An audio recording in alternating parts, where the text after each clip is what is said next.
Hello student, welcome to MacMeta Education channel where you can change the way of your learning and understanding।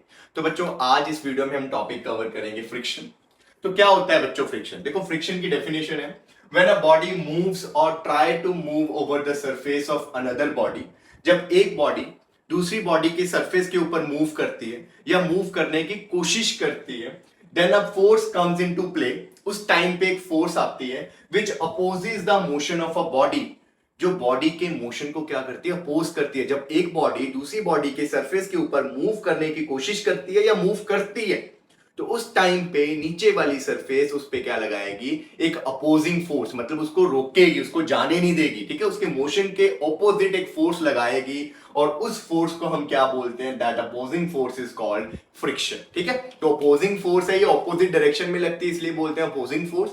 और देखो बच्चे, ये हमेशा force surface के along लगेगी। तो यहां पे देखो, ये फिगर बनाई मैंने, ये ग्राउंड है, ग्राउंड के ऊपर एक ब्लॉक पड़ा है जिसका मास लेट इट बी m। इस ब्लॉक को मैंने इस तरफ फोर्स लगाई, तो this is the direction of applied force, तो मैंने F फोर्स लगाई। तो अगर मैंने इसको इस तरफ फोर्स लगाई है तो इसका मोशन इस तरफ होगा, ये इस तरफ मूव करना शुरू कर देगी और इसके ऑपोजिट नीचे वाली सरफेस इस बॉडी पे क्या लगाएगी, फ्रिक्शन, वो इसको आगे जाने नहीं देगी। तो फ्रिक्शन जो है वो अलोंग द सरफेस या बोलते हैं टेंजेंट टू द सरफेस लगती है, यहां नहीं लगेगी फ्रिक्शन। फ्रिक्शन ये ग्राउंड लगा रही है तो सरफेस के अलोंग ऐसे लगती है, टेंजेंट बोलते हैं, tangent to the surface of body या along the surface of the body. ठीक है, सरफेस के अलोंग लगेगी और ऑपोजिट डायरेक्शन में लगेगी। इज इट क्लियर बच्चों? अब उसके बाद देखो ये लिखा गया यहां पे, friction opposes relative motion between two bodies. अब इसका क्या मतलब है बच्चों, कि फ्रिक्शन दोनों बॉडीज के बीच के रिलेटिव मोशन को अपोज करती है बच्चों। अब रिलेटिव मोशन का क्या मतलब है, इसको जरा ध्यान से समझना। देखो सपोज करो ये एक बॉडी है, ये इसके ऊपर दूसरी बॉडी, ये मेरा हैंड जो है वो फर्स्ट बॉडी है, ये सेकंड बॉडी है। जब बॉडी ये वाली आगे मूव करेगी बच्चों, ये ऊपर वाली बॉडी जब आगे मूव करेगी तो नीचे वाली बॉडी इसको आगे नहीं जाने देगी। ठीक है, वो इसको जुदा नहीं होने देगी, मतलब दोनों बॉडीज एक दूसरे से जुदा नहीं होने चाहते। ये आगे जा रही थी तो नीचे वाली बोलेगी मत जा, नहीं जाना तूने आगे। वहीं बच्चों जो ऊपर वाली आगे जा रही है वो नीचे वाले को बोलेगी तू भी साथ चल। मतलब एक दूसरे ने जुदा नहीं होना, मतलब दोनों ने चलना है तो इकट्ठे चलो, नहीं तो मत चलो। फ्रिक्शन का ये काम होता है कि भाईचारा बना के रखना है, फ्रिक्शन है। अब इसको जरा डायग्राम वेव से समझते हैं। देखो मान लो कि यहां पे आपके पास एक ट्रॉली है, दिस इज ट्रॉली, इसके ऊपर एक बॉडी पड़ी है लाइक दिस, ये एक बॉडी पड़ी है ट्रॉली के ऊपर। अब देखो बच्चों, सपोज करो आपने इस पे फोर्स लगाई, इस वाले पे इस तरफ फोर्स लगाई। ठीक है, तो ये किधर चलेगी बच्चों, ये इस तरफ चलेगी, मोशन इसका इधर होगा क्योंकि आपने ऊपर वाली बॉडी पे क्या लगाई है, फोर्स। तो अगर ये वाली बॉडी जो इस ट्रॉली के ऊपर है ये आगे जाने की कोशिश करेगी तो फ्रिक्शन किधर लगेगी, फ्रिक्शन जो है बच्चों वो इस तरफ लगेगी, इस बॉडी पे फ्रिक्शन इस तरफ लगेगी। तो अगर मैं इसका फ्री बॉडी डायग्राम बनाऊं ऊपर वाली बॉडी का, जो छोटी बॉडी थी, तो उस पे जो अप्लाइड फोर्स है उसकी डायरेक्शन इधर हुई। आपने तो फोर्स इधर लगाई ना, चाहे यहां से एरो दिखा दो चाहे यहां से दिखा दो, तो अप्लाइड फोर्स इस डायरेक्शन में है और इसे फ्रिक्शन किधर लग रही है, इसे फ्रिक्शन इस तरफ।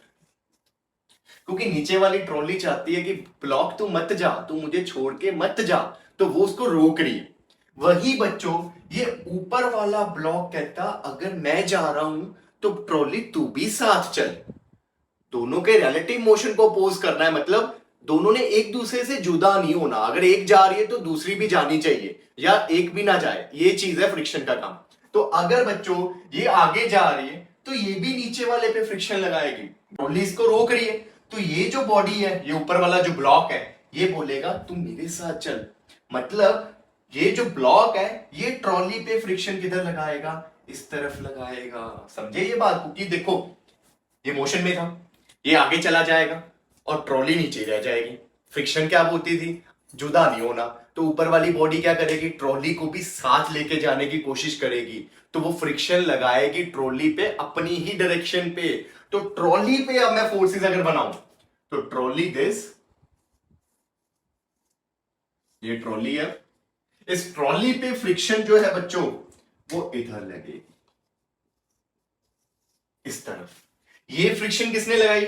ये फ्रिक्शन ट्रॉली ने इस ब्लॉक पे लगाई और ये फ्रिक्शन ब्लॉक ने ट्रॉली पे लगाई। तो दोनों अपोज कर रहे हैं। देखो ये दूर जा रही थी इससे ट्रॉली से, तो ट्रॉली ने इसको दूर नहीं जाने दिया, तो ऑपोजिट फोर्स लगा रही। तो इसके मोशन के ऑपोजिट ये रुकी हुई थी, तो रुकी हुई थी तो ये वाले ने क्या किया, ये जा रहा था आगे, तो ये इसको भी साथ में लेके जाने की कोशिश करेगा।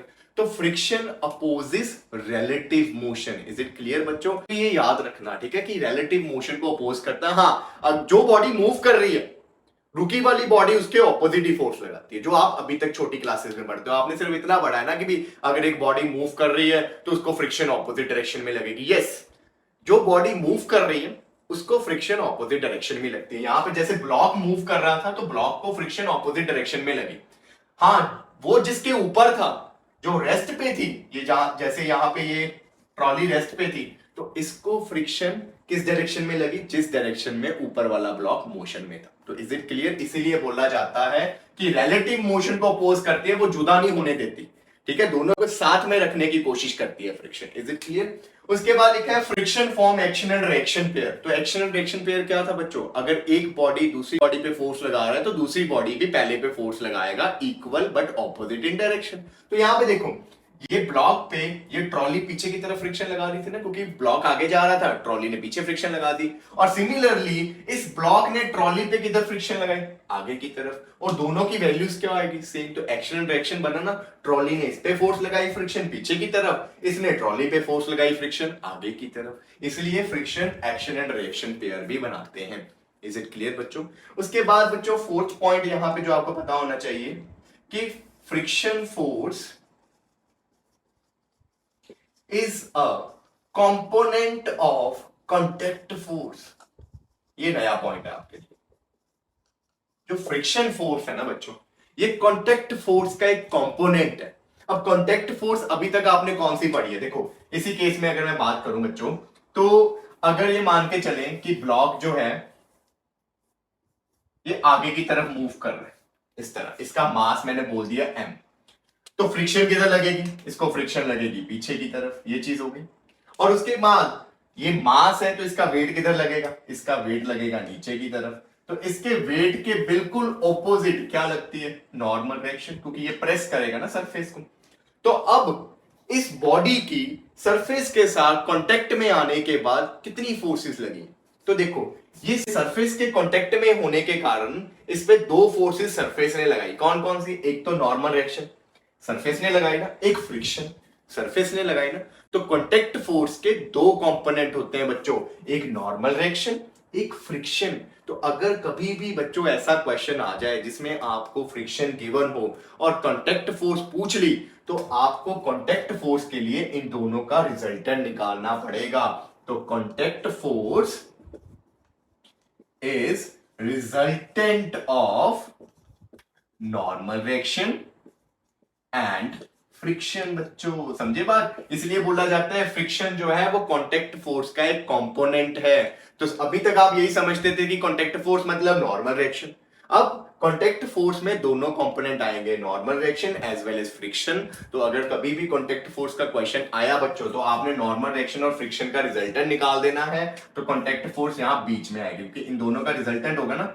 वेट तो ये लगा रहा था ऊपर वाली बॉडी, सरफेस ने कौन कौन सी फोर्सेस लगाई हैं? सरफेस ने फ्रिक्शन लगाई है इस तरफ और इस तरफ नॉर्मल रिएक्शन। तो इनका जो रिजल्टेंट होगा वो होगा आपका contact force. Is it clear बच्चों? तो आगे न्यूमेरिकल करवाऊंगा, वहां ज्यादा क्लियर होता जाएगा आपको, ठीक है।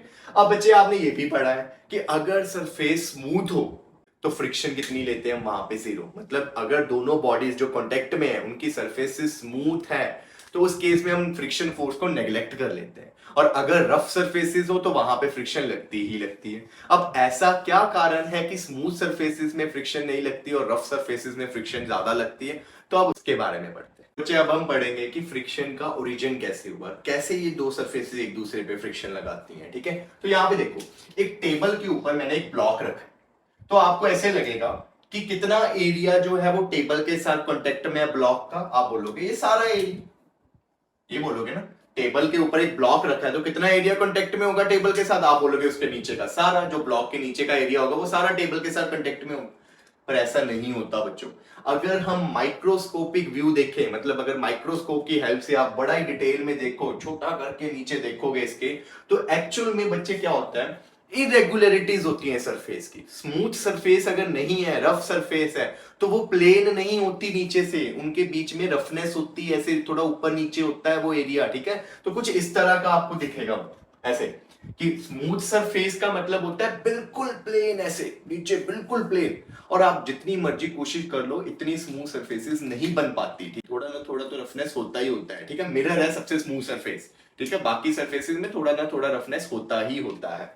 तो देखो यहाँ पे जब आपने माइक्रोस्कोप की हेल्प से देखा, तो आपको दिखा वहां पे कि एक्चुअल में ये जो ब्लॉक था, इसका नीचे का एरिया ऐसे, जब माइक्रोस्कोप के साथ देखा, जब सिंपल आंखों से देख रहे हो आप, सीधा देख रहे हो इसको, तो आपको लगेगा कि ये तो पूरा कांटेक्ट में, बट एक्चुअल में ड्यू टू इरेगुलरिटीज, ऐसे है ना, प्लेन नहीं है, तो एक्चुअल एरिया ऑफ कांटेक्ट देखो, यहां पे कांटेक्ट में है, यहां पे यहां पे यहां पे यहां पे यहां पे यहां पे, तो एक्चुअल एरिया ऑफ कांटेक्ट जो है वो एपरेंट एरिया ऑफ कांटेक्ट से क्या है, बहुत ही कम। एपरेंट जो आपको लग रहा था, कि आपको तो लग रहा था इतना सारा एरिया कांटेक्ट में, बट एक्चुअल में ये कुछ ही पॉइंट्स हैं जहां पे टेबल और बॉडी कांटेक्ट में आई। क्यों? Due to surface irregularity. तो यहां पे ये लिखा, due to surface irregularity area, actual area of contact is much smaller than apparent area of contact. अब उससे होता क्या, देखो इन पॉइंट्स पे जब ऊपर वाली सरफेस और नीचे वाली सरफेस कांटेक्ट में आएगी, तो due to intermolecular force of attraction, intermolecular या इंटरएटॉमिक, इंटरमोलिक्यूलर या इंटरएटॉमिक का मतलब क्या है,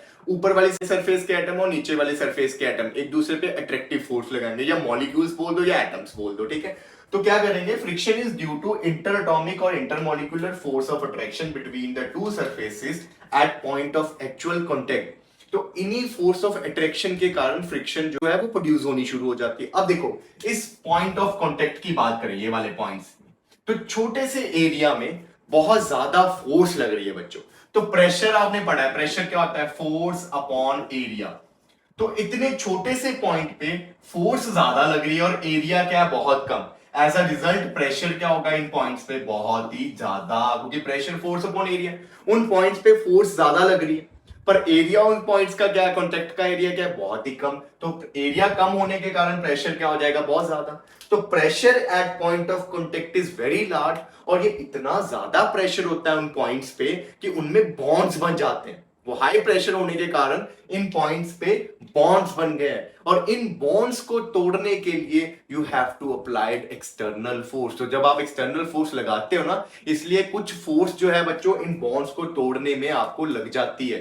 तो वही होती है फ्रिक्शन फोर्स बच्चों की, जो अपोज कर रही है मोशन को। जब आप फोर्स लगाते हो तो क्या होगा, ये यहां से खिसक कर आगे चले जाएगी, और आगे वाली पॉइंट पे क्या हो जाएगा, बॉन्ड बन जाएगा। तो इन्हीं बॉन्ड्स को तोड़ने के लिए आपको एक्स्ट्रा फोर्सेस जो है लगानी पड़ते हैं। This is all about the origin of friction. Is it clear बच्चों? तो अब हम पढ़ेंगे टाइप्स ऑफ फ्रिक्शन, कितने टाइप्स के फ्रिक्शन होती है, कौन कौन से फ्रिक्शन होती है, वो सारा कवर करेंगे। तो बच्चे first type is static friction. Static friction का मतलब स्टेशनरी फ्रिक्शन, क्योंकि स्टैटिक का मतलब होता है स्टेशनरी। तो ये स्टेशनरी फ्रिक्शन कैसे लगती है, उसके लिए देखो यहाँ पे एक एग्जांपल है। सपोज करो आपके पास एक ब्लॉक पड़ा है, आप इस ब्लॉक को मूव करना चाहते हो, ठीक है। तो आपने लगाई फोर्स, पहले आपने कम फोर्स लगाई, ये चला ही नहीं। अगर आपने इस पे फोर्स लगाई है, तो फोर्स किसके इक्वल होता है बच्चों, मास इनटू एक्सेलरेशन। अगर बाहर से फोर्स लगी है, चाहे कम ही फोर्स क्यों ना लगी हो, तो इसमें एक्सेलरेशन प्रोड्यूस होनी चाहिए थी, पर ये तो चला ही नहीं, इसने तो हद कर दी। तो इसका क्या मतलब हुआ बच्चों, ये इधर से फोर्स लगा रहा है, तो नीचे से ग्राउंड जो है इस पे क्या लगा रही है, फ्रिक्शन लगा रही है, इसके ऑपोजिट इधर ये बॉडी मूव करने की ट्राई कर रही है, पर जो ग्राउंड की फ्रिक्शन है वो इसे मूव नहीं करने दे रही। क्यों बच्चों? क्योंकि इस केस में फ्रिक्शन किसके इक्वल हो गई, आपकी एक्सटर्नल फोर्स के इक्वल होगी, जो आप बाहर से लगा रहे हो। तो अगर applied force is equal to friction हो जाएगी, तो बॉडी कैसे चलेगी? तो ये जो फ्रिक्शन लगी है बच्चों, इसको बोलते हैं स्टैटिक फ्रिक्शन, क्योंकि ये तब लगी है जब बॉडी क्या है, स्टेशनरी है। तो जब एक बॉडी दूसरी की सरफेस के ऊपर मूव करने की ट्राई करती है, तो उस पर फ्रिक्शन लग जाती है, जिसके कारण वो मूव नहीं कर पाती। उसी फ्रिक्शन को बोलते हैं static friction. The opposing force that comes into play when one body tends, या ट्राई लिख सकते हो, try to move over the surface of another body and actual motion has yet not started, पर motion start नहीं हुआ, तो उस case में जो फ्रिक्शन होती है उसको क्या बोलते हैं? स्टैटिक फ्रिक्शन बच्चों। अब यहां पे ये पॉइंट बहुत इंपॉर्टेंट है, static friction is self adjusting friction. ये बहुत इंपॉर्टेंट पॉइंट है। अब इसको जरा ध्यान से समझना कि स्टैटिक फ्रिक्शन अपने आप ही एडजस्ट हो जाती है। सेल्फ एडजस्ट का मतलब क्या है? ये अपनी वैल्यू को खुद ही एडजस्ट कर देता है। अब इसका क्या मतलब है? देखो ध्यान से बच्चों, ये आप थे, सपोज करो आपने फोर्स लगाई, जोर लगा के हैशा, है ना, ये चला नहीं। पहले आपने सपोज करो फोर्स लगाई 2 न्यूटन की, ये चला नहीं। इसका क्या मतलब होगा कि बाहर से फ्रिक्शन भी कितनी लगी बच्चों? 2 न्यूटन की। नेट फोर्स कितनी हो गई? 0। आपने और जोर लगाया, जोर लगा के हैशा, थोड़ी फोर्स और बढ़ा दी, कितनी कर दी आपने? 3 न्यूटन। ये ब्लॉक तो फिर भी नहीं चला। इसका क्या मतलब हुआ? अगर आपने एक्सटर्नल फोर्स बढ़ाई तो फ्रिक्शन भी क्या हो गई? बढ़ गई। सो दैट नेट फोर्स अभी भी कितनी आई? 0। ये चला ही नहीं। फिर आपने फोर्स बढ़ाई, 4 न्यूटन कर दी, ये फिर भी नहीं चला। तो इसका मतलब क्या है? फ्रिक्शन फिर बढ़ गया। होता ना ऐसा कि आप किसी को जोर लगाते हो बॉडी को चलाने के लिए और वो चलती नहीं, आप और जोर लगाते हो वो फिर भी नहीं चलती। तो आप एक्सटर्नल फोर्स बढ़ा रहे हो, ग्राउंड क्या कर रही है? ग्राउंड फ्रिक्शन फोर्स बढ़ा रही है। तो इसीलिए बोला जाता है कि स्टैटिक फ्रिक्शन सेल्फ एडजस्टिंग है। अगर आपने एक्सटर्नल फोर्स बढ़ाई तो स्टैटिक फ्रिक्शन भी बढ़ जाएगी, पर एक मैक्सिमम वैल्यू तक बढ़ती है। कभी ना कभी तो ये चलेगी ना बच्चों। तो जो मैक्सिमम वैल्यू है स्टैटिक फ्रिक्शन की, उसे बोलते हैं लिमिटिंग फ्रिक्शन। देखो आप एक्सटर्नल फोर्स बढ़ा रहे हो, अंदर से फ्रिक्शन बढ़ रही है, ऐसे तो कोई बॉडी चलेगी नहीं कभी। इसीलिए स्टैटिक फ्रिक्शन के बढ़ने की एक मैक्सिमम वैल्यू होती है। अगर आपकी एक्सटर्नल फोर्स उस वैल्यू से भी ज्यादा हो गई, फिर बॉडी चलना शुरू हो जाएगी। ठीक है, तो यहां पे पहले लिख देते हैं, the maximum value of static friction is called limiting friction. ठीक है, तो ये वो वैल्यू है फ्रिक्शन की जिसमें जो बॉडी है at the verge of moving. इसका क्या मतलब है? बस इसके बाद बॉडी स्टार्ट हो जाएगी मूव करना। ठीक है, तो इसलिए लिखा at the verge of moving, या लिखा जाता है जस्ट टेंड्स टू मूव, ये भी वर्ड लिखा जाता है कि ये वो स्टैटिक फ्रिक्शन है जिसपे बॉडी बस अब मूव करने ही लगी। अगर आपने एक्सटर्नल फोर्स इससे थोड़ी सी भी ज्यादा लगा दी तो बॉडी क्या होगी? मूव करना शुरू हो जाएगी। तो इसीलिए लिखा जाता है जस्ट टेंड्स टू मूव। इस फ्रिक्शन के बाद अगर आपकी एक्सटर्नल फोर्स थोड़ी भी बढ़ी तो बॉडी चल पड़ेगी। तो आपने अब लगाया जय बजरंग बली, तोड़ दुश्मन की नली, है ना, आपने फोर्स बढ़ा दी, अब तो आपकी फोर्स अब 10 न्यूटन हो गई। स्टैटिक फ्रिक्शन नहीं बढ़ पाया। स्टैटिक फ्रिक्शन ज्यादा से ज्यादा कहते हैं 5 न्यूटन तक बढ़ा। तो ये जो 5 न्यूटन थी ये इसकी मैक्सिमम वैल्यू थी, इसलिए इसको क्या बोल दिया? लिमिटिंग फ्रिक्शन बच्चों। ठीक है, तो अब आपकी एक्सटर्नल फोर्स जो है वो लिमिटिंग फ्रिक्शन से क्या हो गई? ज्यादा हो गई, इसलिए बॉडी क्या होगी? अब यहां पे मूव करनी शुरू हो जाएगी। कैसे नहीं मूव करेगी? हनुमान जी का नाम लिया है, मूव तो करनी ही पड़ेगी अब, है ना। तो ये चीज होती है लिमिटिंग फ्रिक्शन। इसको बच्चे ऐसे लिखा जाता है, लिमिटिंग फ्रिक्शन को एफ मैक्स, क्योंकि ये स्टैटिक फ्रिक्शन की मैक्सिमम वैल्यू होती है, इसीलिए इसको ऐसे लिखा जाता है। तो ये आपको पता होना चाहिए बच्चों। Is it clear? तो यहां पे बच्चों इसी के साथ आपको ये भी बता देते हैं laws of limiting friction. Limiting friction के लॉज भी हैं, जिसमें फर्स्ट लॉ है बच्चों कि जो आपकी लिमिटिंग फ्रिक्शन है, limiting friction that is directly proportional to normal reaction, कि सरफेस बॉडी पे कितना नॉर्मल रिएक्शन लगा रही है, आपकी जो लिमिटिंग फ्रिक्शन है उसके डायरेक्टली प्रोपोर्शनल होता है बच्चों। तो यहां पे F S max equal to mu R आ जाता है बच्चों। तो ये जो म्यू है इसे बोलते हैं हम कोफिशिएंट ऑफ लिमिटिंग फ्रिक्शन बच्चों। ठीक है, तो इसे भी म्यू एस मैक्स लिख सकते हो, यहां पे भी म्यू एस मैक्स लिख सकते हो। मतलब जब आपने मैक्सिमम फ्रिक्शन निकालनी है कि कोई सरफेस बॉडी पे कितनी मैक्सिमम निकाल सकते हैं फ्रिक्शन, उसके लिए ये फॉर्मूला होता है F S max is mu S max into R, और इसको अकेला आप म्यू आर भी लिख सकते हो। इज इट क्लियर बच्चों? तो ये मैक्सिमम फ्रिक्शन निकालने का फॉर्मूला पता होना चाहिए आपको कि F S max is mu into R, where R is normal reaction. Is it clear बच्चों? तो ये फर्स्ट लॉ था। लगे हाथ, इसका सेकंड लॉ भी आपको पता होना चाहिए कि जो फ्रिक्शन है आपकी limiting friction, limiting friction does not depends on apparent area of contact. बच्चों जो आपकी फ्रिक्शन होती है ना, ये एपरेंट एरिया ऑफ कांटेक्ट पे नहीं डिपेंड करती जितना आपको लगता है कि वो कांटेक्ट में है। ये किस पे डिपेंड करती है? एक्चुअल एरिया ऑफ कांटेक्ट, जो मैंने ओरिजिन पे समझाया। आपको तो लगता है कि भी इतना सारा एरिया कांटेक्ट में, बट एक्चुअल में माइक्रोस्कोपिक व्यू में जब आपने देखा तो कुछ ही पॉइंट्स कांटेक्ट में थे। इसलिए बोला जाता है कि friction does not depends on area of contact, it depends on actual area of contact, कि असल में कितना एरिया जो है वो कांटेक्ट में। इज इट क्लियर बच्चों? तो ये दो लॉज हैं लिमिटिंग फ्रिक्शन के, आपको पता होना चाहिए। तो यहां पे अगर आपसे कोई पूछे लिमिटिंग फ्रिक्शन निकालो, तो आप क्या करोगे बच्चों? इसका मान लो मास आपको दिया है कैपिटल है, तो इसका वेट लगेगा नीचे की तरफ mg, ऊपर की तरफ लगेगी नॉर्मल डायरेक्शन, तो r किसके इक्वल हो जाएगा? mg के। तो फ्रिक्शन किसके इक्वल बोला मैंने? Mu into R. म्यू आपको गिवन होगा, साथ में आप mg लिख दोगे। तो ये होगा आगे से फॉर्मूला फ्रिक्शन निकालने का बच्चों। Is it clear? Mu M G से आप निकालोगे कौन सी फ्रिक्शन? अगर यहां पे आपको म्यू एस मैक्स दिया है तो ये निकलेगी लिमिटिंग फ्रिक्शन, जिसको आप एफ एल भी लिख सकते हो या एफ एस मैक्स भी लिख सकते हो। इज इट क्लियर बच्चों? तो अब आपको फॉर्मूला पता लग गया ना फ्रिक्शन निकालने का, म्यू इंटू आर। अब इसकी बच्चों थर्ड टाइप क्या है? देखो, वंस बॉडी स्टार्ट मूविंग, जब आपके एक्सटर्नल फोर्स लिमिटिंग फ्रिक्शन से ज्यादा होगी तो बॉडी मूव करना शुरू हो जाएगी। अब जब बॉडी मूव करेगी तब क्या उस पर फ्रिक्शन नहीं लगेगी? तब भी उस पर फ्रिक्शन लगेगी बच्चों, और उसी फ्रिक्शन को बोलते हैं काइनेटिक फ्रिक्शन। वो तब लगती है जब बॉडी जो है वो दूसरी सरफेस के ऊपर मूव कर रही होती है। तो ये है आपकी थर्ड टाइप। तो करते हैं काइनेटिक फ्रिक्शन को अब। तो the definition is the force of friction which comes into play when body is in the state of motion over the surface of another body. वही सेम कि अगर एक बॉडी दूसरी बॉडी की सरफेस के ऊपर मोशन में है, मूव कर रही है, तो उस पे जो फ्रिक्शन उस टाइम पे लगेगी उसको क्या बोलते हैं? काइनेटिक फ्रिक्शन बच्चों।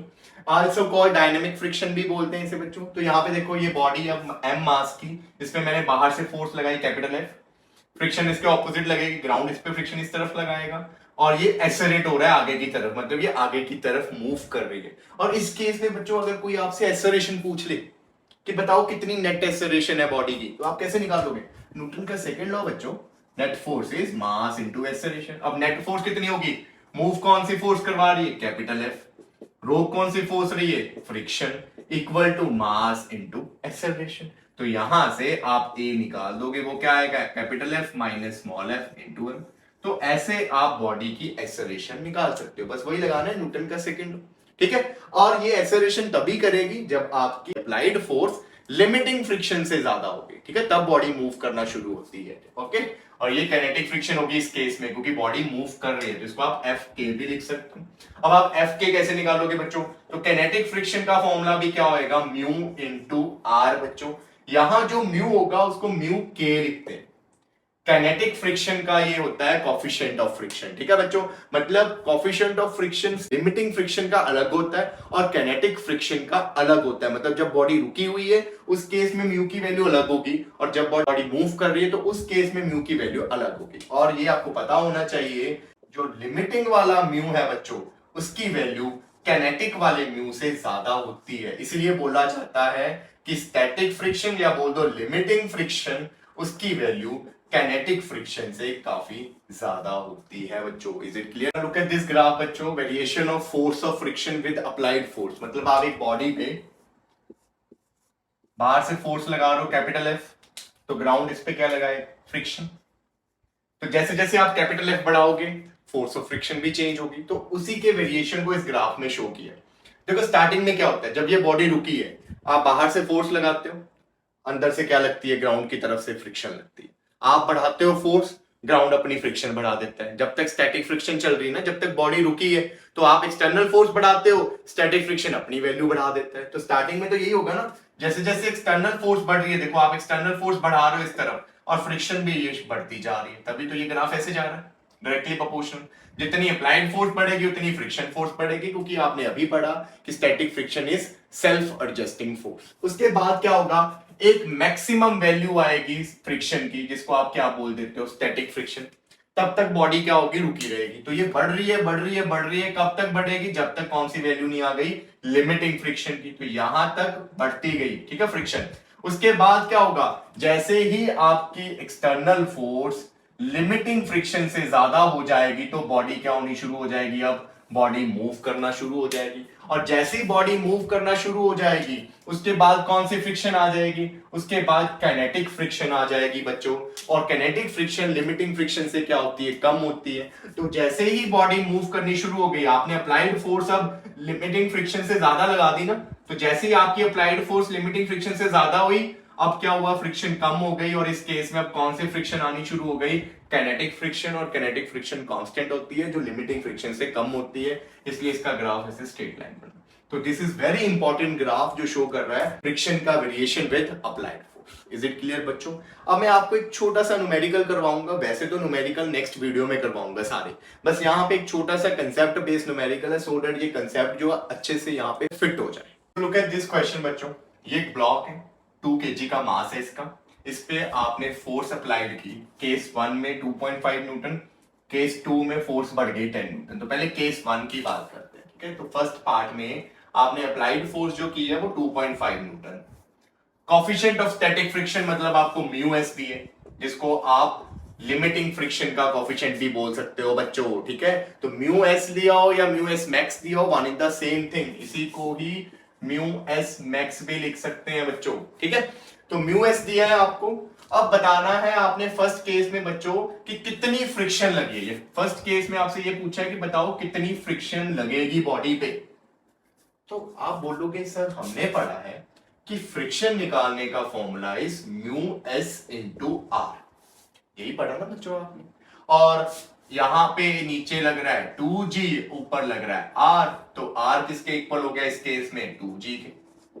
तो बोलोगे इतना simple question sir, mu S हमें दिया है 0.4, r हमें दिया है 2 इंटू जी, तो 0.4 2 इंटू 10, जी की वैल्यू क्वेश्चन में गिवन है कि 10 मीटर पर सेकेंड स्क्वायर ले लो आप, यहाँ पे ये गिवन है।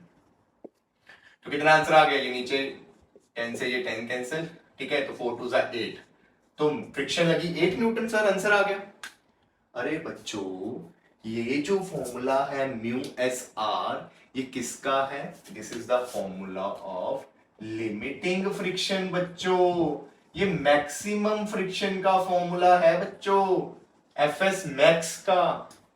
क्या पता आपने उतना जोर लगाया ही नहीं, आपने छोड़ दिया, आपने कम ही फोर्स लगाई, वो चला नहीं, आपने छोड़ दिया, आपने बढ़ाई नहीं फोर्स।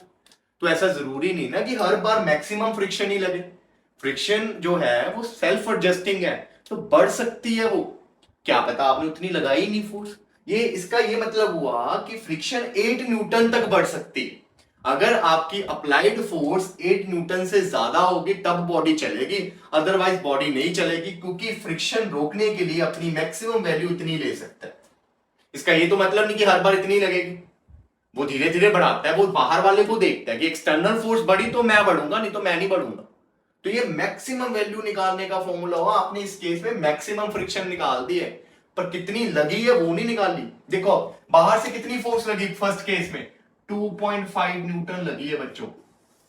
तो क्या फ्रिक्शन पागल है, बाहर वाला सिर्फ 2.5 न्यूटन लगा रहा है, वो अपनी मैक्सिमम वैल्यू यहां क्यों लगाए।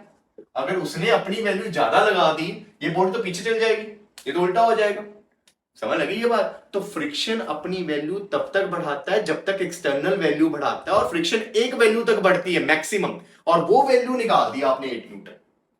तो मैक्सिमम वैल्यू 8 है, मतलब अगर अप्लाइड फोर्स 8 तक जाएगी तो आपकी फ्रिक्शन बढ़ सकती है, और इस केस में अप्लाइड फोर्स कितनी है, 2.5। Your applied force is less than your limiting friction, तो इस केस में फ्रिक्शन कितनी लगी होगी, friction applied is equal to external force that is 2.5 Newton, क्योंकि फ्रिक्शन इज सेल्फ एडजस्टिंग। अगर बाहर वाला मैक्सिमम वैल्यू नहीं लगा रहा तो ये क्यों मैक्सिमम लगाए, ये भी उतनी लगा के छोड़ देगा, इसने चलने नहीं देना बस।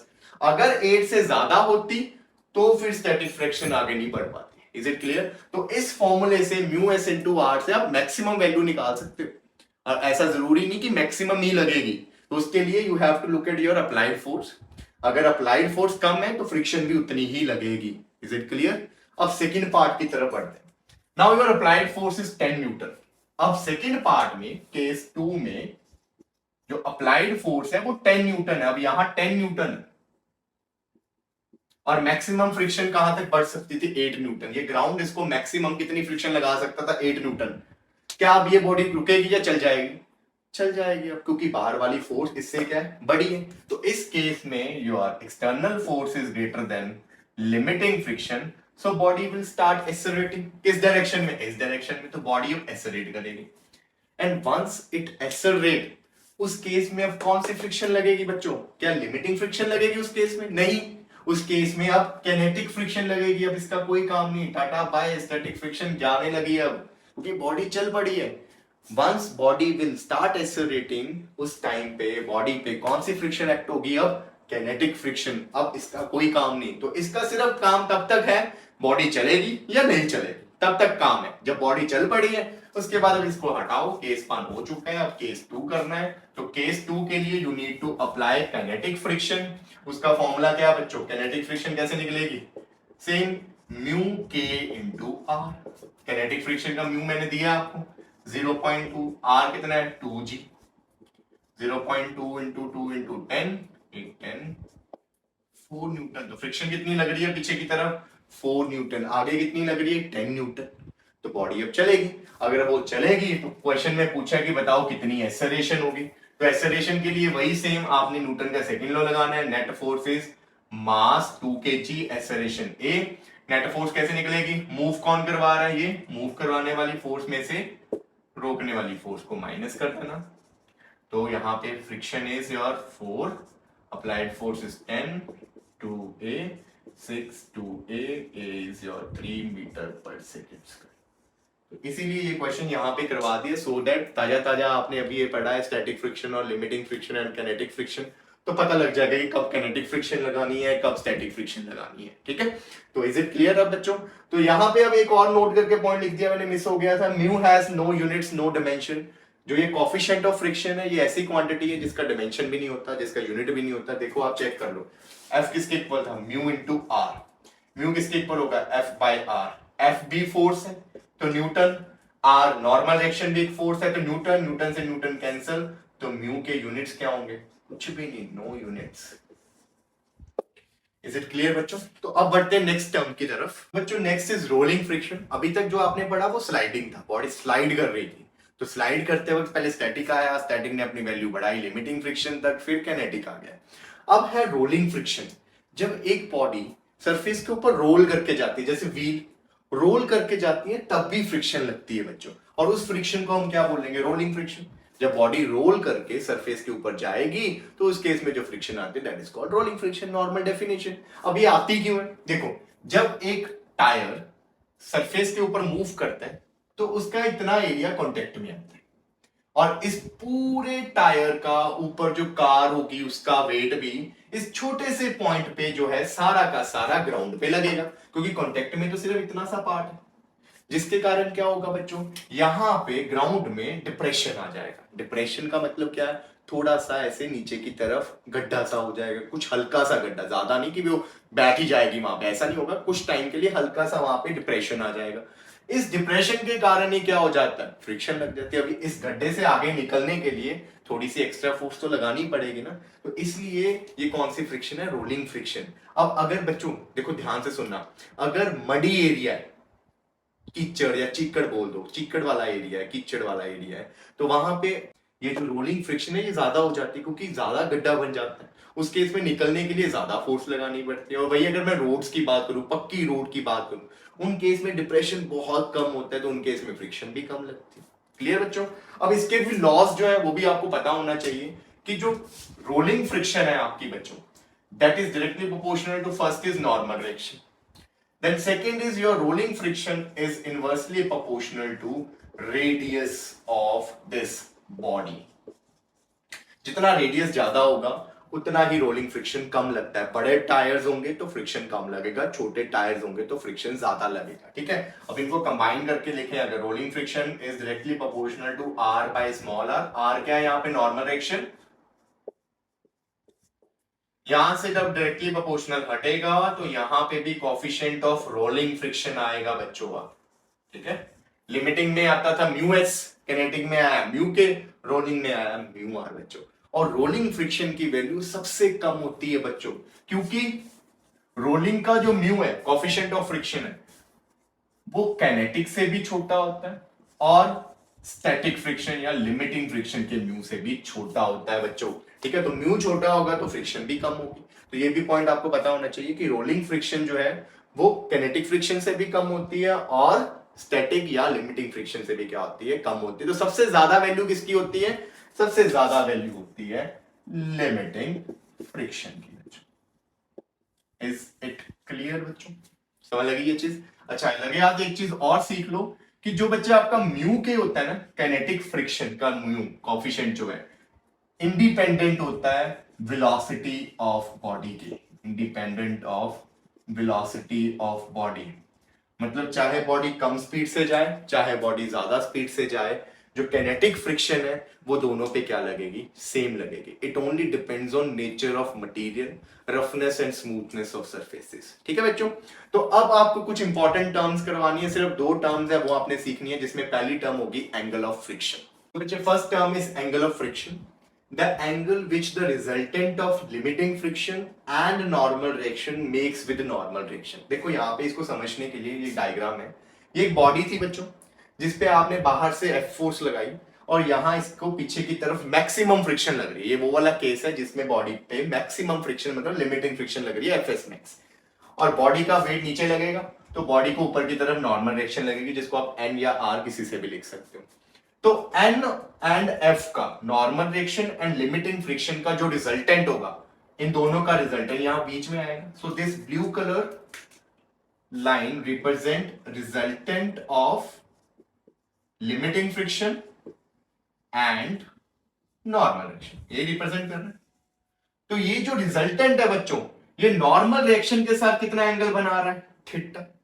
So that angle is called angle of friction. यही तो डेफिनेशन है, the angle which the resultant of limiting friction and normal, resultant of limiting friction and normal मतलब ये वाली line makes with normal reaction, इसके साथ जो एंगल बन रहा है इसको बोलते हैं एंगल ऑफ फ्रिक्शन बच्चों।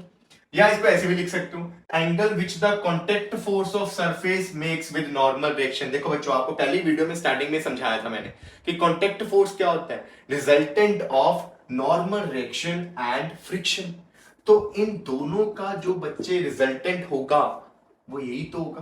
तो मतलब this is your contact force. Contact force निकालना हो तो कैसे निकालोगे? Resultant of static friction and normal reaction, ऐसे निकलेगा ना बच्चों। तो ये मैक्सिमम कॉन्टेक्ट फोर्स होगा क्योंकि इसमें फ्रिक्शन क्या लग रही है? लिमिटिंग फ्रिक्शन जो मैक्सिमम फ्रिक्शन होती है, इसलिए यहां पे लिखेंगे मैक्सिमम कॉन्टेक्ट फोर्स।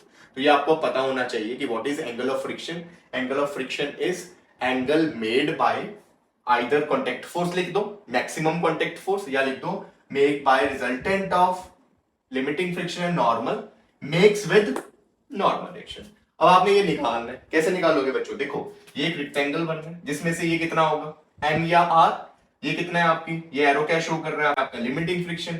अगर ये लिमिटिंग फ्रिक्शन शो कर रहा है तो ये भी कितना होगा? लिमिटिंग फ्रिक्शन, मतलब इसकी वैल्यू भी कितनी होगी? Fs max. अगर मैं आपको बोलूं tan थीटा निकालो तो tan थीटा क्या होता है? tan theta is perpendicular by base. तो इस ट्रायंगल में दिस एंड दिस, ये वाली साइड क्या आएगी बच्चों? दिस वन, ये परपेंडिकुलर होगा और ये क्या आएगा? आपका बेस होगा क्योंकि 90 यहां बन रहा है ना। तो perpendicular is Fs max and base show कर रहा है R। उसके बाद आपको ये भी पता है कि Fs मैक्स कैसे निकलता है बच्चों? Mu S into R by R, R के साथ आर कैंसल, इसका मतलब tan थीटा इसके इक्वल होता है कोफिशिएंट ऑफ स्टैटिक फ्रिक्शन। तो ये बहुत इंपॉर्टेंट रिजल्ट है बच्चों, डायरेक्ट कई बार क्वेश्चन आ जाता है। अगर आपको म्यू एस पता है तो आप उससे tan थीटा निकाल सकते हो। Where theta is what? Theta is your angle of friction. Is it clear बच्चों? तो आप करते हैं last term angle of repose. Now look at this last term बच्चों, एंगल ऑफ रिपोज। इसे समझने से पहले आप इस डायग्राम को देखो बच्चों। अगर एक बॉडी को मैं स्ट्रेट प्लेन पे रखूं ऐसे और धीरे धीरे इस प्लेन को ग्राउंड से उठाता जाऊं ऐसे धीरे धीरे धीरे धीरे धीरे, तो एक एंगल पे जाके, जैसे सपोज करो यही है ऐसे, अभी बिल्कुल प्लेन था, धीरे धीरे इसको उठा रहा हूं और ये नीचे को स्लाइड होना शुरू हो गया, है ना। देखो दोबारा से ये उठा रहा हूं और ये स्लाइड होना शुरू हो गया। तो मैक्सिमम कितना एंगल ग्राउंड के साथ या हॉरिजॉन्टल के साथ जब तक यहां पे पड़ी बॉडी स्लाइड ना हो उस एंगल को बोलते हैं angle of repose, maximum angle with the horizontal. जब तक बॉडी जो उसके ऊपर है वो स्लाइड ना करे, इससे थोड़ा सा भी एंगल बढ़ा बॉडी क्या होनी शुरू हो जाएगी, स्लाइड होनी शुरू हो जाएगी। तो उस एंगल को बोलते हैं एंगल ऑफ रिपोज, यही डेफिनेशन है। It is the maximum angle that an inclined plane, ये वाला जो प्लेन है, makes with horizontal for which block can remain at rest. तो कितना मैक्सिमम एंगल जब तक ये ब्लॉक जो है वो किस पे रहेगा, रेस्ट पे रहेगा, उसको बोलते हो एंगल ऑफ रिपोज। तो ये फाई जो है एंगल ऑफ रिपोज है। तो इस सिचुएशन पे बॉडी पे कौन कौन सी फोर्सेस लगेगी, देखो यहाँ पे एक तो इसका वेट बिल्कुल नीचे की तरफ लगेगा mg, फिर यहाँ पे ऊपर की तरफ नॉर्मल डायरेक्शन लगता है, ये तो पीछे सीख के आए हैं हम लोग, है ना। तो यहाँ पे फिर वेट के दो कंपोनेंट हो जाते हैं, एक इधर जाता है और एक इधर, ये फाई है तो ये भी कितना होता है फाई, ये कंपोनेंट बन जाता है mg cos फाई और ये कंपोनेंट बन जाता है mg sin फाई, है ना। और r किसके इक्वल हो जाता है mg cos फाई के, ऊपर वाला नीचे वाले के इक्वल हो जाता है। उसके बाद बच्चों ये फोर्स लग रही है, ये तो बॉडी को नीचे ले आएगी, और इसके ऑपोजिट ये सरफेस इस पे क्या लगाता है, फ्रिक्शन। और ये कौन सी फ्रिक्शन होगी, ये मैक्सिमम फ्रिक्शन होगी, लिमिटिंग फ्रिक्शन, क्योंकि अगर एंगल इससे थोड़ा सा भी बड़ा ये नीचे आना शुरू हो जाएगा ना, मतलब इस एंगल पे आपकी जो फ्रिक्शन रोकने वाली जो फोर्स है फ्रिक्शन, वो मैक्सिमम लग रही है कि इससे थोड़ा सा एंगल बड़ा, फ्रिक्शन ने अपने हाथ खड़े कर देने, तू चले जा, ये चीज होगी ना। तो इस केस में ये कौन सी फ्रिक्शन है बच्चे, लिमिटिंग फ्रिक्शन, ठीक है बच्चों। अब यहां पे देखो, अगर आपसे कोई पूछे कि बताओ relation between phi and theta, theta is your angle of friction, तो ये पॉइंट पूछ लेते हैं, तो अब वो करवाने लगूंगा आपको यहीं पे, ठीक है। तो देखो यहां पे सबसे पहले इस फाई को निकालना है, तो फाई के लिए अब इस पॉइंट पे बॉडी क्या है, इक्विलिब्रियम में, बॉडी मूव नहीं ना कर रही। तो जब आपका एंगल ऑफ रिपोज होता है इंक्लाइनेशन एंगल, तो उस केस में सारी फोर्सेस बैलेंस हो जाती हैं। तो आर किसके इक्वल हो जाएगा, mg cos फाई के, और यहां पे बच्चे आपका fs मैक्स किसके इक्वल हो जाएगा, mg sin फाई के। क्योंकि जब तक आपका एंगल ऑफ इंक्लाइनेशन किसके इक्वल है, फाई के इक्वल है, तब तक ये बॉडी नीचे नहीं जाती, इसका कोई काम नहीं, ये आपने रिजॉल्व कर दिया, ठीक है। अब देखो बच्चों, ये सेकंड इक्वेशन, ये फर्स्ट इक्वेशन, अगर मैं सेकंड को फर्स्ट के साथ डिवाइड कर दूं तो क्या है, mg sin phi by mg cos phi equal to, इस साइड है fs max और इस साइड क्या बचे, mg से mg कैंसिल, fs max किसके इक्वल होता है, म्यू एस इंटू आर, ये था फ्रिक्शन का फॉर्मूला, आर से R cancel, sine phi by cos phi क्या हो जाएगा, टेन फाई इक्वल टू क्या आ गया, म्यू एस बच्चों। और अभी आपने थोड़ी देर पहले पढ़ा कि जो tan थीटा था वो भी किसके इक्वल था बच्चों, म्यू एस के इक्वल।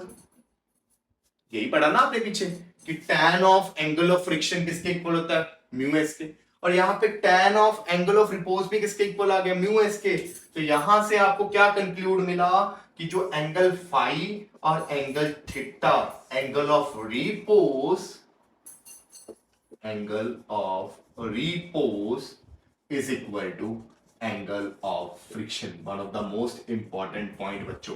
तो जितना फ्रिक्शन एंगल होता है उतना ही क्या होता है, रिपोज एंगल बच्चों। इज इट क्लियर बच्चों।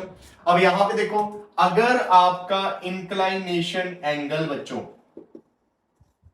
फाई से ज्यादा होगा तो बॉडी क्या हो जाएगी, अब स्लाइड करनी शुरू हो जाएगी। अगर इक्वल टू फाई होगा यहां पे स्लाइड कर जाएगी, अगर इक्वल टू हुआ तो नॉट स्लाइड, और अगर लेस देन फाइव हुआ देन तो बिल्कुल नहीं स्लाइड करेगी। अगर इंक्लाइनेशन एंगल बढ़ेगा तभी स्लाइड करेगी बॉडी, इक्वल या कम होगा तब भी स्लाइड नहीं करेगी। तो यहां पे आप ना कई बार ये भी पढ़ोगे, लाइन को डेफिनेशन में ऐसे लिखा जाता है कि ये वो एंगल है जिसपे body is just begin to slide. Just begin to slide मतलब बस स्लाइड करने ही लगी है, अगर थोड़ा सा एंगल बढ़ गया तो just tend to move word ज्यादा यूज किया जाता है। तो घबराना मत, वहां पे भी यही सेम डेफिनेशन, आप ये लिख देना, ये इजी है।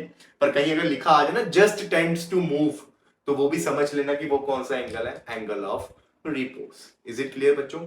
और अगर आपका फाई इंक्लाइनेशन एंगल से बड़ा है तो कभी भी बॉडी स्लाइड नहीं करेगी, आपकी एक्सेलरेशन कितनी हो जाएगी उस केस में, जीरो हो जाएगी। इज इट क्लियर बच्चों? तो एक छोटा सा इतू सा न्यूमेरिकल करवाना है आपको, उसके बाद वीडियो को एंड कर देंगे पक्का।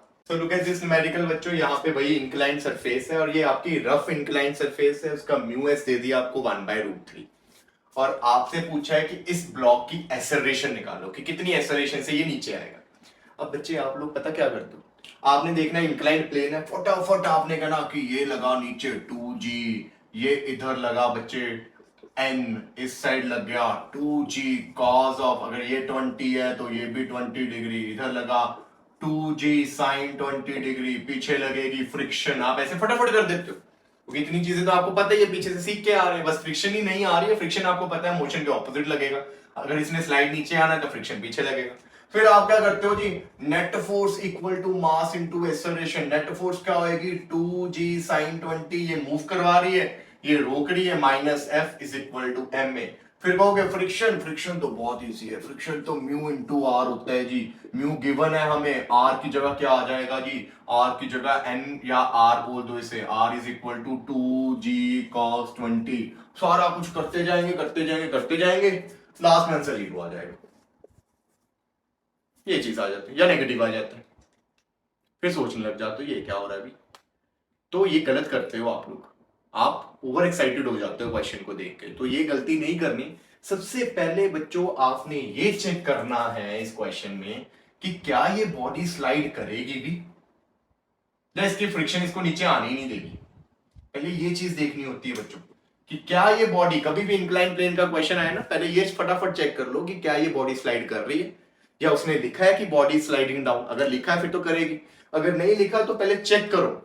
तो चेक करने के लिए आपको क्या बोला कि अगर angle of inclination greater than होगा एंगल ऑफ रिपोज के, मतलब फाई के, तब बॉडी स्लाइड करती है।